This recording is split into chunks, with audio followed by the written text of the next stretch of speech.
What is up, my good friends? It's X-Men here, and today I'm actually going to get into a personal story and my personal paranormal experience. The game we just started called Death Stranding is hitting a lot of different notes within myself that I finally feel ready to give my first real long talk. I'm basically going to tell you guys my story of my personal paranormal experiences as early in life as I can remember. But first, I just wanted to take a quick sec and say that all these events that happened in my life, while I was sober-minded and or of sound mind, meaning to me that the person is within the optimal state to take everything in around him or her in an unfiltered, natural way. I also was never under any drugs or alcohol, and I never once suffered from hallucinations or any other mental issues for that matter. Another thing I feel important to include before we head into my story is that since childhood, or as early as I can remember, I never really had dreams, and that goes for good and bad. Dreams were very far and few from each other, but when they did happen, the dreams I can remember were very abstract or hard to interpret when I look back. But also where I'm at now, I can say these dreams for me happen at very specific appointed times. Let's dive into my story. So the main reason why Death Stranding sticks out to me so much is because of the fact how Sam, the protagonist or the player character, is able to see BTs or these invisible creatures with the help of an infant that's connected to him. I'm taking it's probably his nervous system. But for me as a child in real life, I was able to sense invisible beings. It started as early as I can remember, but as time went on, my senses became more potent and validated things that I kind of already knew was happening. This sense that I'm talking about, I know a lot of people know about, but they possibly could be scared to admit it because this is a guess.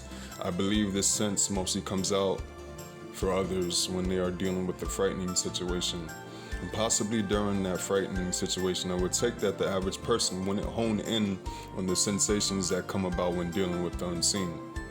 And that seems like a normal way to deal with it, or a situation like this. But for me, I was highly aware of what I was going through for each and every paranormal event that I'm going to explain. The first and earliest memory I have that I believe is tied into these paranormal events is one night out at a parade in New York with my family. I struggle to remember if my sister was born or not, as we are a year and some change apart, but regardless, there was a parade on Eastern Parkway where my grandmother and uncle lived at the time, and there would commonly be these parades of people dancing, singing, and fireworks, just having a good time coming down the parkway. At some point in the parade, there was this loud explosion, and I specifically remember people trying to figure out what it was, asking each other, and nobody seemed to know where it came from. But I did. It was like my gaze was fixed into that area of the sky before it happened. The explosion was a star, close to the moon, and I knew it was a star because before it exploded and fell, the trademark sign or signal, or the trademark look of a star far away is you see these multicolored lights, it flashes and it pulsates. I will never forget that. And I remember vividly hearing the explosion and seeing dust and debris from the star or go away from the star, and then the star dropped straight down towards Earth and disappeared. Now, if I can take a quick step out of this story to say this event that I just explained is somewhat of a celestial event I had to witness in order to initiate some kind of trial in my life path number. I never really explained this in any of my videos yet, but there are multiple variations of life path numbers that you can get. So just for example, there can be multiple variations of a life path 5 or a life path 7. It all depends on how your numbers add up. Now I'm bringing this up because I believe it's highly important to tell you guys this personal thing about me. The variation of the life path 7 that I have is known as a karmic death path, meaning I've probably done something in the past life that I need to correct in order to extend my soul when it is time for me to leave. These karmic death paths are one of the hardest in life because for one, there will be battles of an unseen force that seemingly try to stop you from progressing in your most important endeavors. My life path, or my variation of my life path, is called Rise and Fall of the Phoenix, which means I am destined to periods of time where my spirit would get as low as it could, and it was like something shut off in me, disconnecting me from this world, big time. It wasn't like I was stuck out of reality, but I was stuck in my own abstract reality that I needed to fix and correct within the mind in order to arise from this sunken place. And from there, my soul and spirit would be renewed with a permanent force. The ones well versed in astrology would call me, or people like me with a certain planetary alignment in your charts, kings and queens of the underworld. I understand this path and why people perceive like us, or people like us are perceived to be very weird. And by the end of the video, you will too. So, here is where the juicy stuff arrives. Go get your popcorn, maybe even a ginger ale, maybe even a ginger tea. And let's dive into the story for real, y'all. So, probably 2 or 3 years after that night with the star exploding, at some point I started sensing beings in the house. It was like a disturbance in the air, almost like a presence. These beings would only come at night at first, but when I knew they was there, the feelings of fear and terror would be pulled out of me, and at some point I was able to feel the direction it was being pulled from. Now again, you may not have seen it, or possibly may have not heard it, but on my first episode of Guided by the Sevens, I explained that my senses are abnormally more potent than the average being, and I believe that the experiences played a specific part in that. Nobody in the house that I was living in seemed to be affected by these beings in the entirety of my life. So I'm basically talking about my mom, my dad, and my sister, who was basically with me up into the later parts of my life. At some point, I started also having bouts of sleep paralysis. If you guys have the fortunateness of not being able to experience this, consider yourself lucky. Because in sleep paralysis, you basically wake up in between the states of wakefulness and deep sleep. So even though your physical brain is partially on, the part that controls your limbs are inactive, meaning you legit can't move nothing but your eyes. You can't even yell or scream. Truly one of the most terrifying experiences you can deal with, especially when you're already confirmed within self that there are invisible creatures that could have a part in whatever was going on. When I compare my case to others, I have studied on it. It seems I was fortunate myself. These beings wouldn't come all the time, maybe like once or twice a month, maybe more sometimes. And I'm referring to sleep paralysis and just sensing the beings themselves. Sometimes it was sleep paralysis without sensing beings, and sometimes it was just the beings themselves. Now I'm going to fast forward another 2 or 3 years. This next part I'm going to get into deals with my only face-to-face encounter with one of these beings, but before I do, I have to explain what happened earlier that same day. So for this part, I kind of want to give a layout of the apartment to help you guys get a better picture as to what was going on. We lived in a multi-story apartment building. The floors were lettered, starting with A at the bottom, and I believe H was at the top. We lived on the 3rd floor, so the apartment would have been C2. When you first walked in, you would be in a hallway with the bathroom directly in front of you.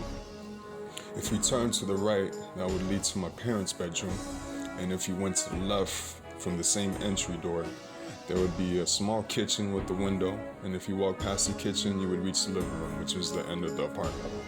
The living room was where me and my sister slept, and we had a bunk bed. The bunk bed was on the back wall of the apartment, the same side the entrance into the apartment was. Directly in front of the bunk bed was a pretty big enough space for the family to sit and enjoy, as there was a big couch on the far left side of the living room. And in the opposite corner was an entertainment center with a TV, and right next to the TV a giant window to look outside with the beautiful New York trees and a fire escape I'll never forget. This day, me and my sister, my grandmothers, my uncle, and my mom and dad were all at the house. I don't remember if it was a specific occasion, but we was all just hanging out and having a good time. And at some point, this magician show came on. Now, to this day, I have yet to see someone replicate the same magic trick The magician asked us watching the show to pick a number out of all the numbers he put on the screen. And for some reason, Jeopardy colors stand out. You know, that blue and yellow shit? The background with the numbers were blue, and I believe the colors of the numbers were either white or yellow. Big deal. Me and my folks decided on a number to agree on, which I believe was either 6 or 11. Before the magician called out what the number was going to be, he went to a commercial break, and I just remember me and my folks doubting this guy's accuracy. But when he came back, he told us the number we picked. We was all dumbfounded, especially my mom. My mom has this way of just getting freaked out or just I don't know, astonished, where she's extremely loud. So I just remember that point now. But I just remember trying also to figure out how this trick would work, because even at the time of me being that age, I knew what we was watching was a recording. I always wondered if another family, like what would happen if another family picked another number? Would the magician have called that number? And what if me and my family decided to pick different numbers? And another big thing, like, were we all under some heavy influence to make us pick a certain number? These are all these questions I still have to this day. But later on that night, everyone decided to go their separate ways, besides my uncle. He left a little bit later, but before he did, I started sensing something that scared me. It could have been one of those numerous bouts I already was dealing with sensing the invisible beings. And I was trying to figure out if they was going to be there that night, but this feeling was a little bit different.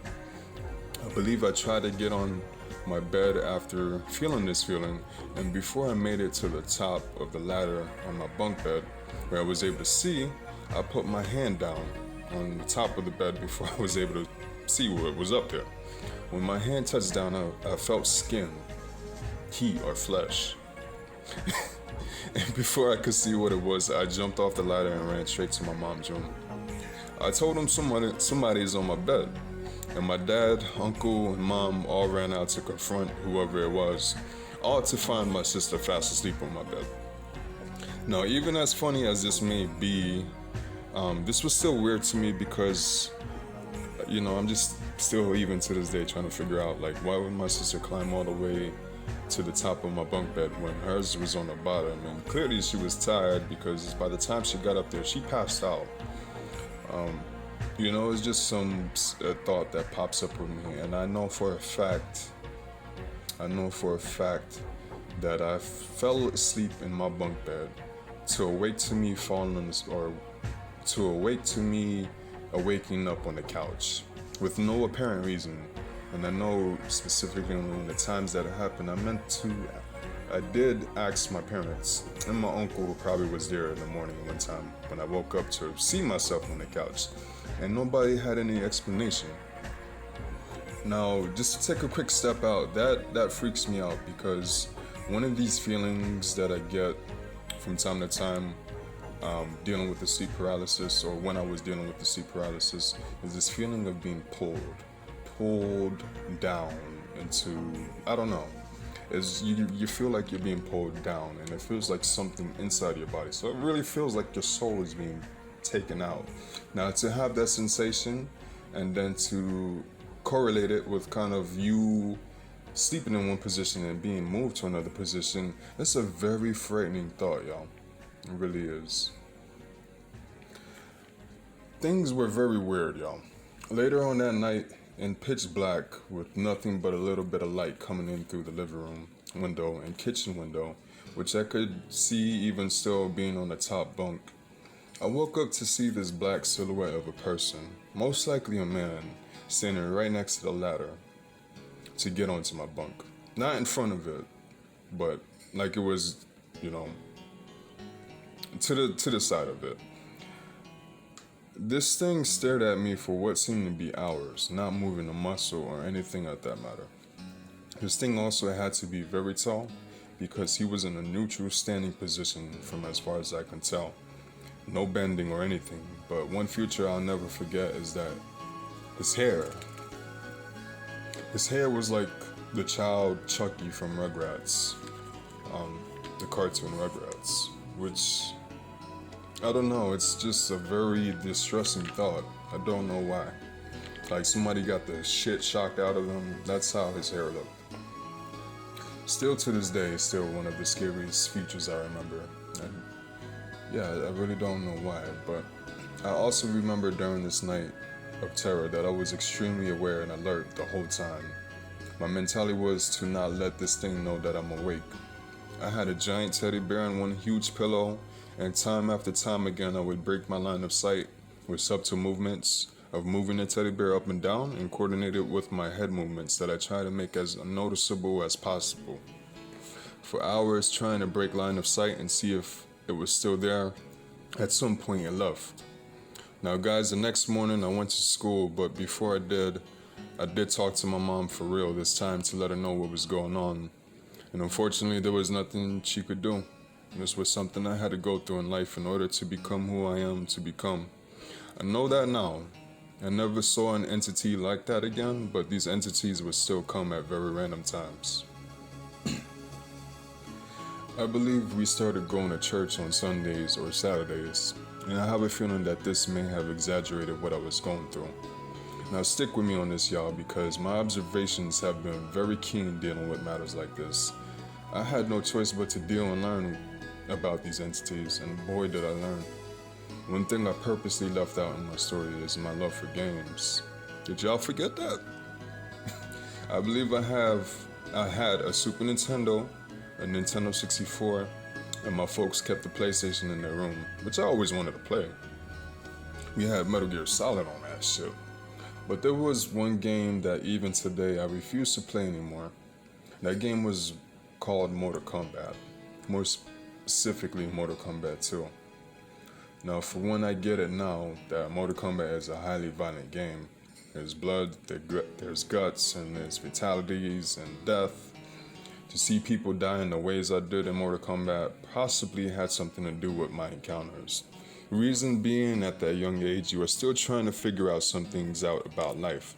And when you see violence in a way portrayed in Mortal Kombat 2, at that young age, it could guide your thoughts into places your thoughts shouldn't be at.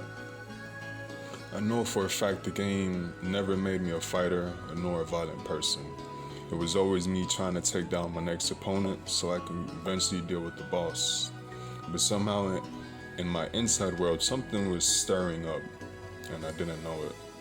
Then when we started going to church, we learned about good and bad and angels and demons, and the one that fell, Lucifer.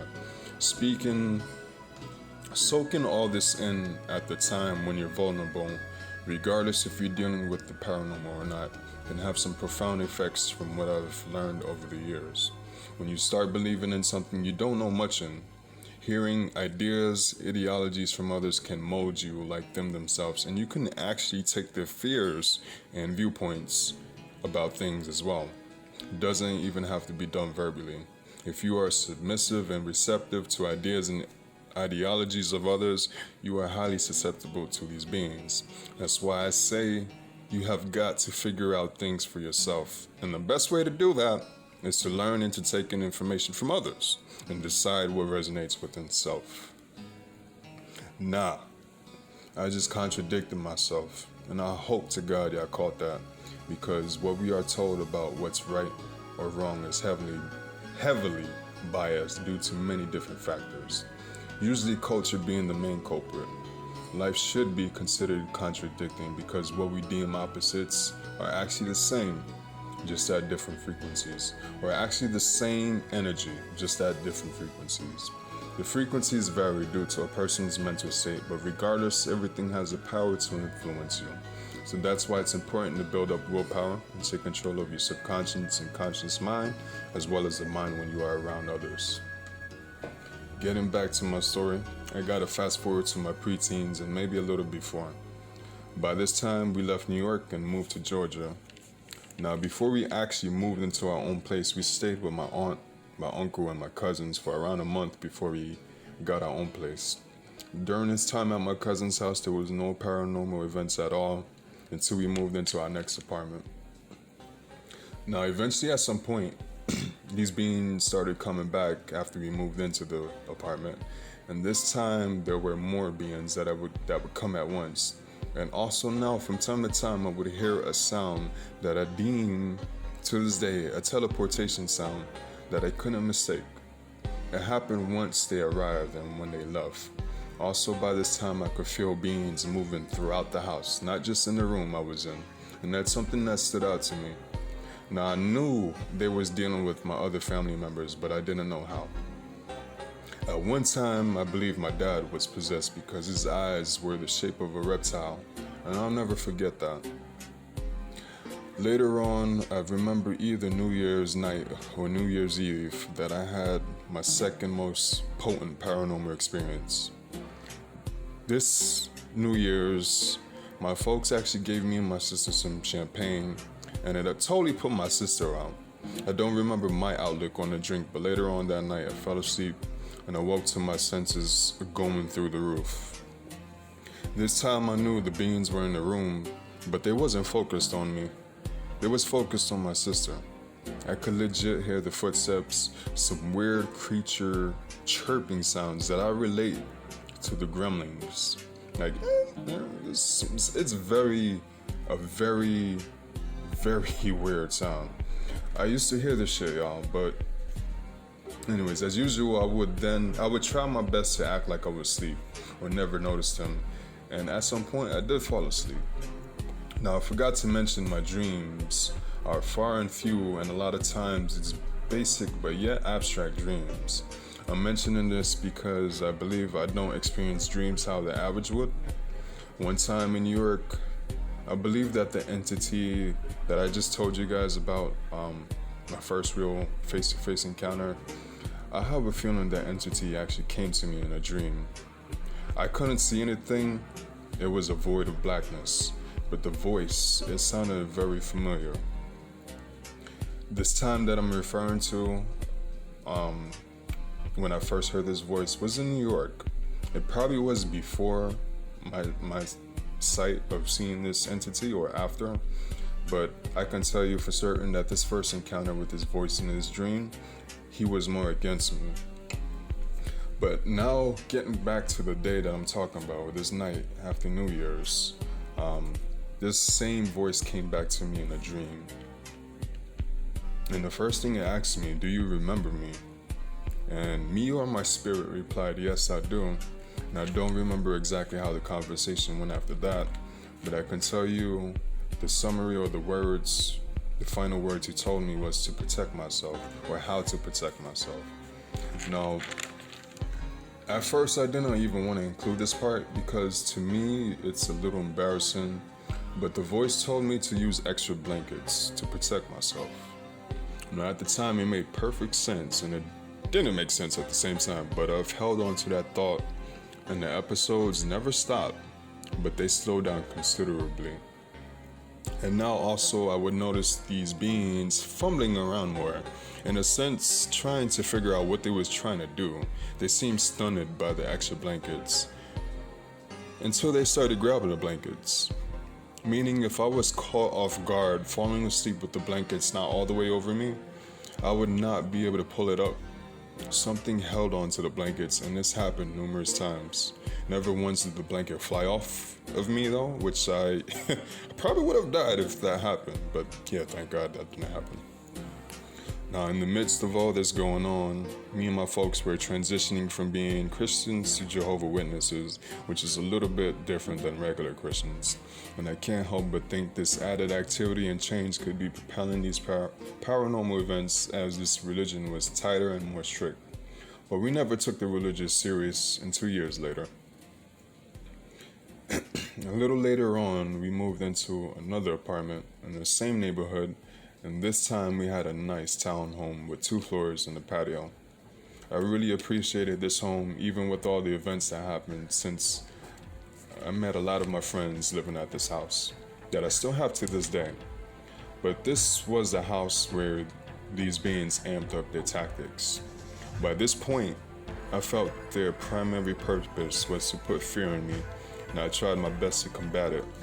Besides for the blanket trick, I came up with an idea to sleep with the TV remote close to me, so just if I do sense that these beings are around, I can easily hit the power on button to turn the TV on, And for some reason, it definitely seemed that these beings were not so fond of light. I started noticing these patterns and using my mind to combat it. And guys, I legit shit you not, these bastards started turning off the power in the whole house. And every single time, I'd be the only one up. I swore this shit happened at the same time every night. It did happen, but I can't verify, as there was nothing to verify the time with when this was happening. While in complete silence, I was able to hear the beings coming up the stairs after turning the power off, and usually there would be at least two of them. They would span out around the room, occasionally stopping in front of mine or my sister's bed, and very faintly I would hear those gremlin chirping sounds like I was talking about earlier, like they were talking to each other. I don't really remember bouts of sleep paralysis in this house, but at some point the shit just became second nature in dealing with it. It stopped bothering me as much as it did. I mean, shit, thankfully it only happened at night and I was still able to be a young man and live my life and hang out with my friends, which probably helped keep myself together. Now to fast forward a little bit, I'd be well in my teens now, probably at least 13 or 14. I also became a gang member, and I want to say violent, but a heavy masculine spirit carried me on from there as I was dealing with other survival matters other than the paranormal. Regardless, we moved into our third and final place in Georgia, and this was actually a house, a 2-story house, and the first time I would have a room to myself. I remember specifically thinking how my first night of sleep was going to be in this new house. I set up my room to have it how I wanted it to be. I had 2 big windows that I could look out directly in front of the house, and I could remember it being soothing seeing the houses and driveways of others. If I was to go through any paranormal episode.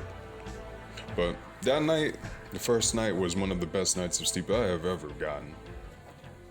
Now, I don't remember exactly when, but at some point, I've gotten another copy of the game Mortal Kombat from a friend, most likely, or probably I did buy it, I don't know.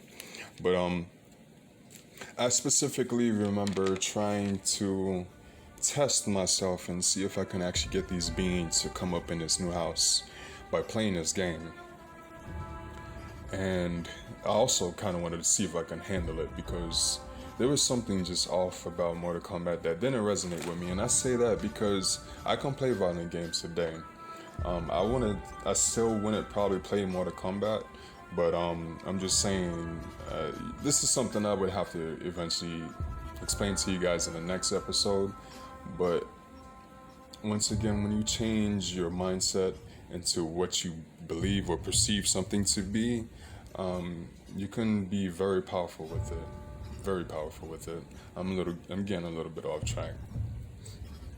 The game, that I got was Mortal Kombat Deadly Alliance, and the fact that you could move around the whole stage was something that really propelled me to try playing the game.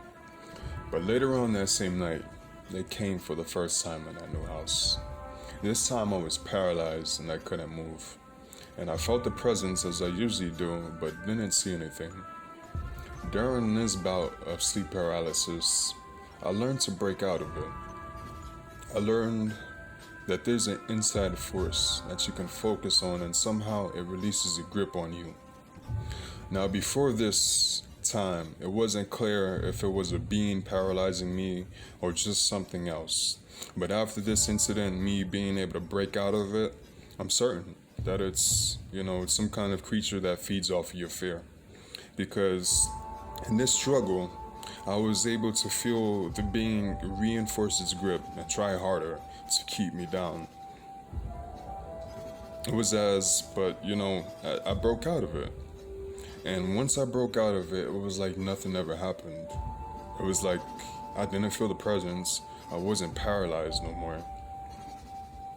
I actually did it. I won. After me breaking out of this sleep paralysis, it only happened a handful of times more. And every single time I was able to break out and beat these bastards, they didn't have control anymore. I believe in the transition from being a young boy into a young man while trying to reinforce my religion or spiritualness. And also, respect for self made me a very fortunate person because I've studied other people's cases in dealing with the paranormal. And some people, guys, not to make a joke out of it, some people get their asses beat by these things. They also get possessed by these things. And they can turn your whole world apart if you let them. These things are highly intelligent and have otherworldly powers we can't fully understand yet. So, please, my friends, do take care of your mental.